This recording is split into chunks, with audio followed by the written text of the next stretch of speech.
Okay, so we're up to the second part of the 5-part series. Now, I've just explained to you and skimmed over how the America is a republic of the British Empire, is not necessarily a democracy. It is a republic. It's always been a republic. I think, since the Constitution, or in, was it 1788? I can't remember. I said in the last one. Hold on, let me have a look. 1783 becomes a republic. 1789, the Constitution is in effect. But the Constitution itself does not mean democracy, did not mean at the time that America was self-governing completely, wholly, fully. They had a tax that was repealed, and during that time, Britain needed to restructure the colonial governance of America in a way that would still be beneficial and still be able to control all of America and all of its states, as those states were separate at the time. They wanted to unify all of the states into one country, and this was a way to do it. And so they unified the states after the Constitution. Many states are commonwealths still, and they unified the states, but they gave the sell that there was a free will of the people, and due to an 1865 law, that laws could be passed that weren't in any violation or contradiction of any imperial laws of Britain. So that is a good basis and a good foundation to really start from here, to understand that any president of the United States of America is an agent of is a executive administrator of the British Republic, or a British colony of America, the Republic of America. And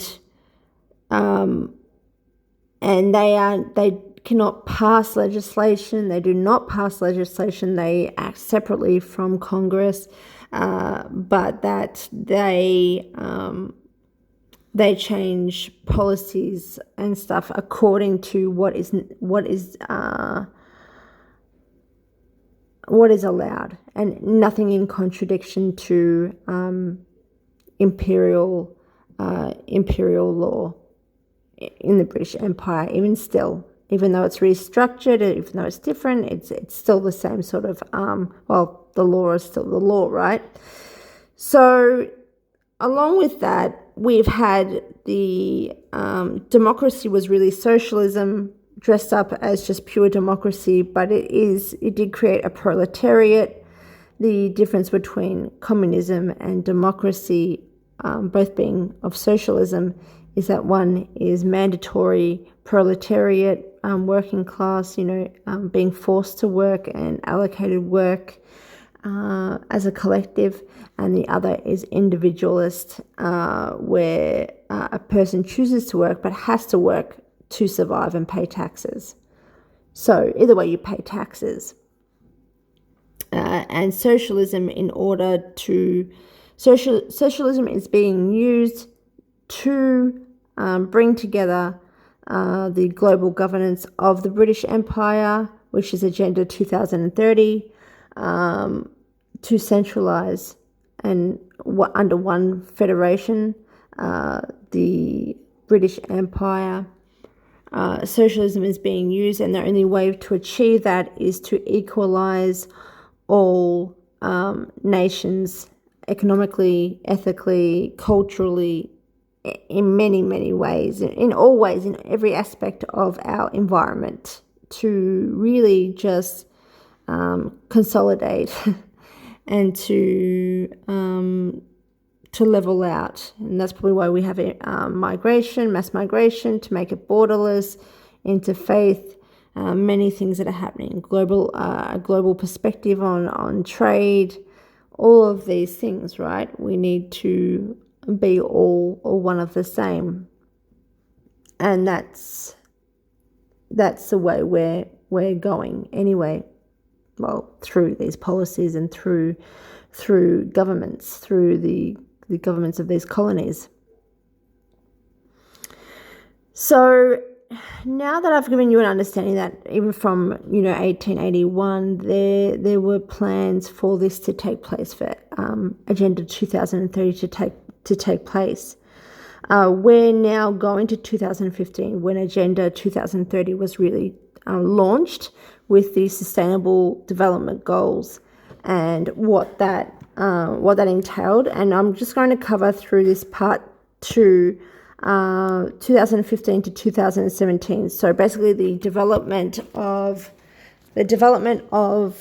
the Agenda 2030 and the AI that's necessary for that to take place, and the planning there. And then the closing of Obama's administration in 2016 to the first year of Trump's administration, or Trump's Heritage Foundation administration, in 2017. So I'm going to just show you here the pictures.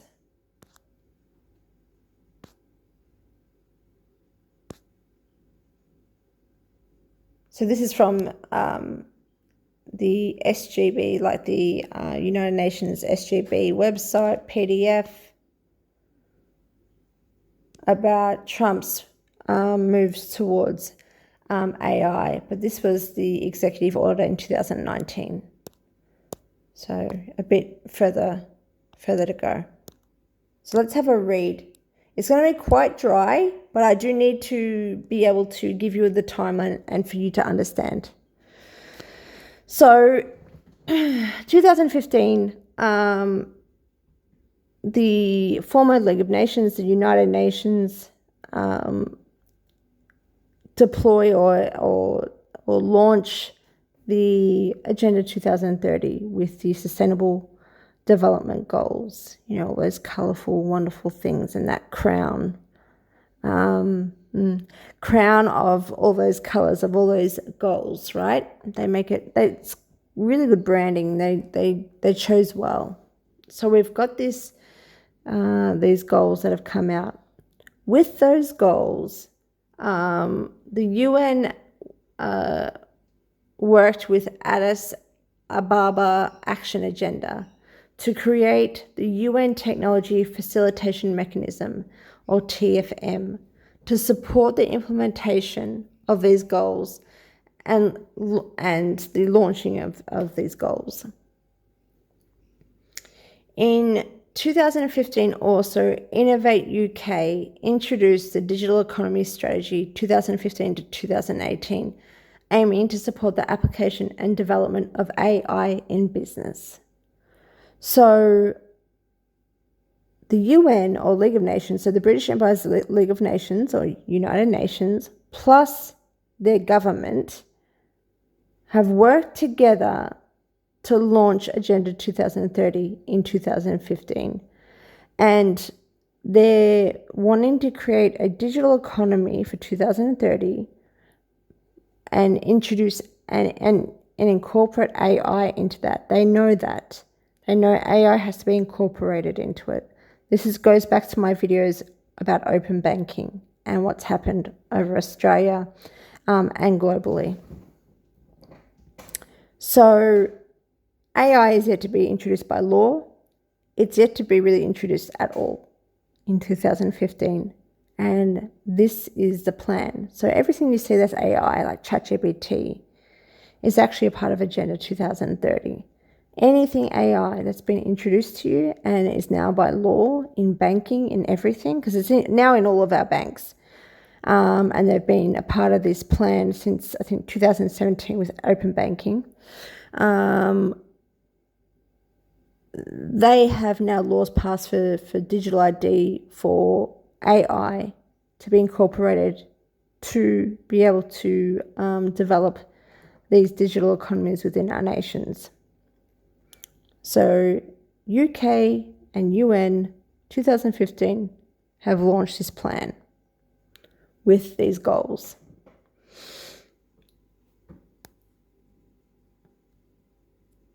By 2016, I'm going to talk about now how America has been involved in that plan. So there's many countries to talk about, but I'm trying to talk about from Trump's perspective how this is all played out. In March, July, and November 2016, Heritage Foundation, through each of those months, launches Part 1, Part 2, and Part 3 of their Mandate for Leadership, a detailed policy blueprint designed to guide a conservative administration. Now, they've done this for 2025 as well. They've created a new Mandate for Leadership blueprint for Trump.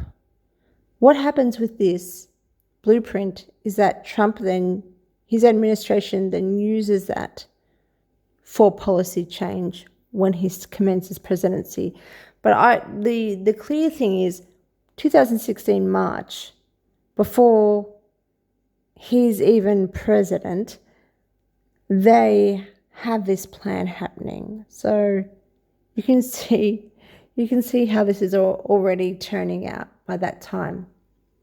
In August 2016, the UK's Competition and Markets Authority, so this is in UK, which is abbreviated as CMA, published its final report on the retail banking market investigation, identifying competition issues and proposing remedies to enhance consumer choice and innovation. Following this, on November 23, 2016, the CMA issued the Retail Banking Market Investigation Order 2017, mandating the 9 largest UK banks to implement open banking standards. So this is the beginnings of open banking, which is to create the digital economy. So 2015 September, or what was it, September? Oh, I don't know, but 2015 Digital Economy Plan for UK. By August 2016, they commence Open Banking Plan, which is the first wave of digital economy.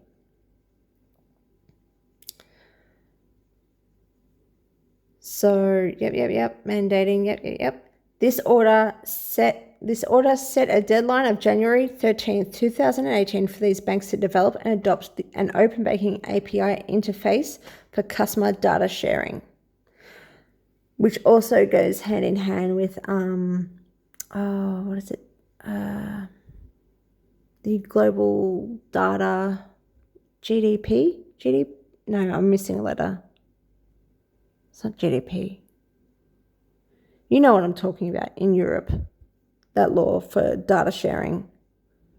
This is a part of the plan as well. Okay.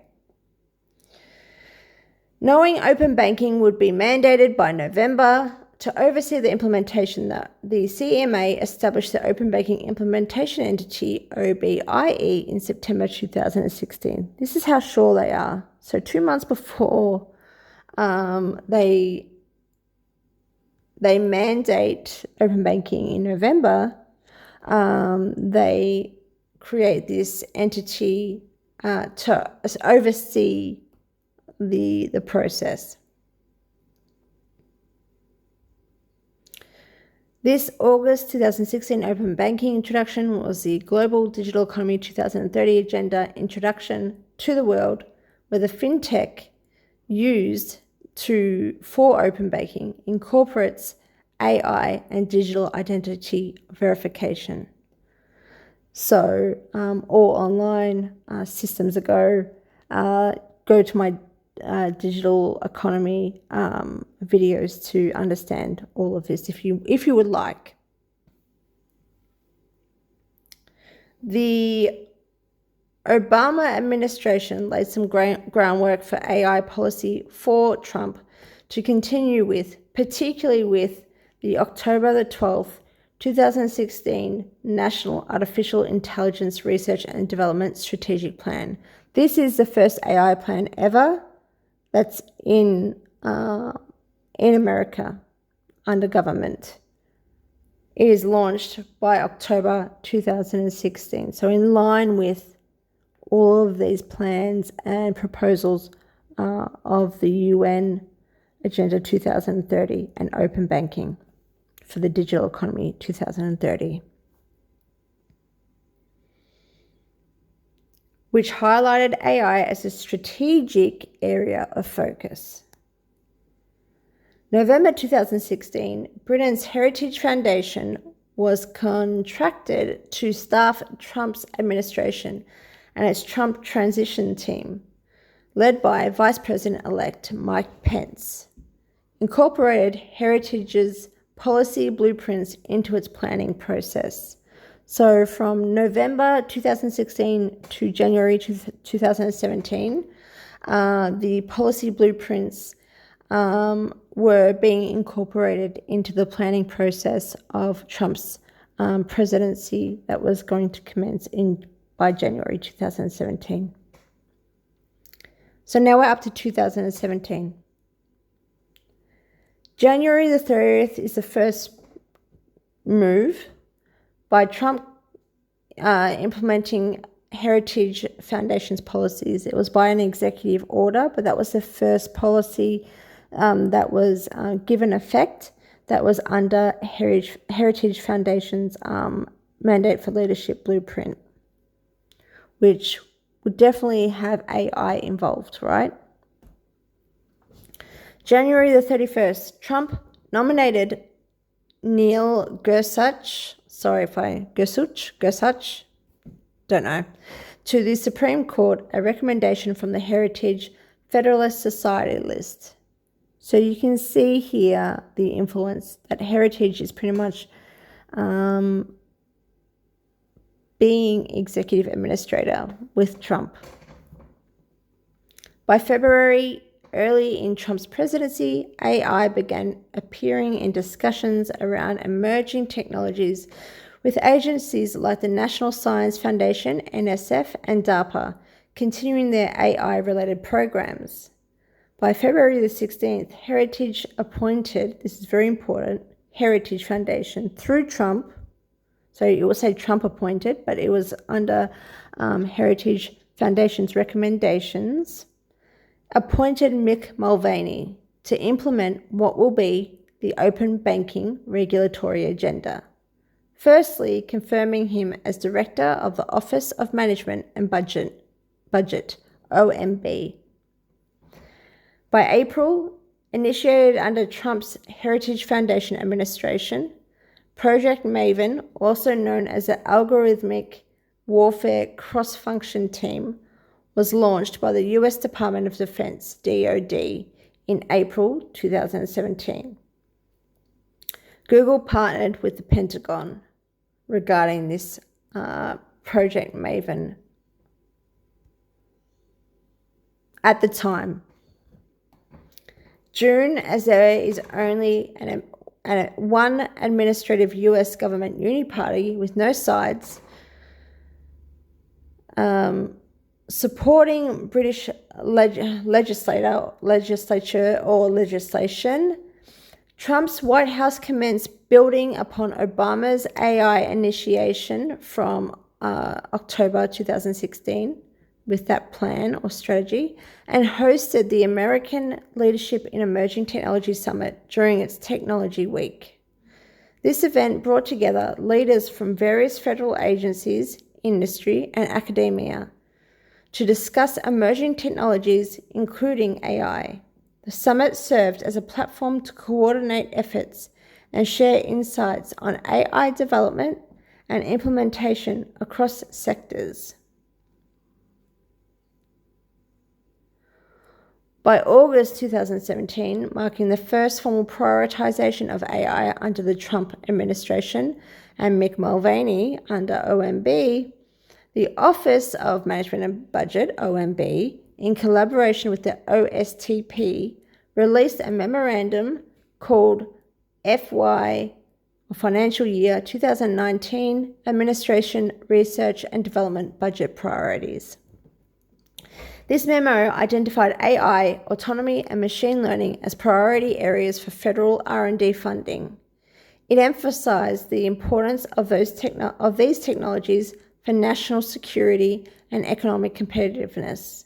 The same OMB memorandum from August 2017 provided guidance to federal agencies to prioritize AI in their budget requests for the fiscal year 2019. This directive aimed to ensure that agencies allocated resources to AI research and development, reflecting the administration's commitment to advancing AI technologies. DARPA began to receive consistent support for AI-related research in defense and national security applications under this Trump memorandum. At the same time, on August 16th, under Britain's Heritage Foundation, Trump commenced renegotiations for the North American Free Trade Agreement, or NAFTA, the commencement of the 2025 Trump-Peña Nieto Trudeau colonial restructure of Mexico, US, and Canada under a trade agreement, which was also a part of the restructuring of America and of these democracies, right? It's not just like Britain has to be governing directly these colonies. They could create it in a way that makes you look independent, and then you have a trade agreement straight after with Britain. So there's just certain ways to work around it. There's no just one solution to colonial governance that happened in the late 1800s, early 1900s. By October 2017, Google, or Alphabet's DeepMind, creates AI ethics and society principles. In November 2017, Trump proactively and directly commenced America's move towards Agenda 2030 for a global digital economy by appointing Mick Mulvaney, that guy from OMB that was appointed by Heritage Foundation, as the acting director of the CFPB responsible for implementing the regulatory agenda of open banking. CFPB was meant to be a response to the global financial crisis. I'll leave it as that. December the 12th, 2017, Trump signed the NDAA for fiscal year 2018, directing the Department of Defense, or DoD, to prioritize emerging technologies, including artificial intelligence, as part of its modernization efforts. In UK, the Industrial Strategy was published in 2017, identifying AI and data as one of the 4 grand challenges to put the UK at the forefront of the industries of the future. So this is the preparation that it's taken with Trump, Obama, to bring forward AI for digital economy 2030 by the end of 2017. So now we're going to move on to part 3, which will be, I think it's between 2018 and 2020. Those periods of time that Trump completed his presidency up until 2020, involving the supposed issuance of a visa for Prince Harry.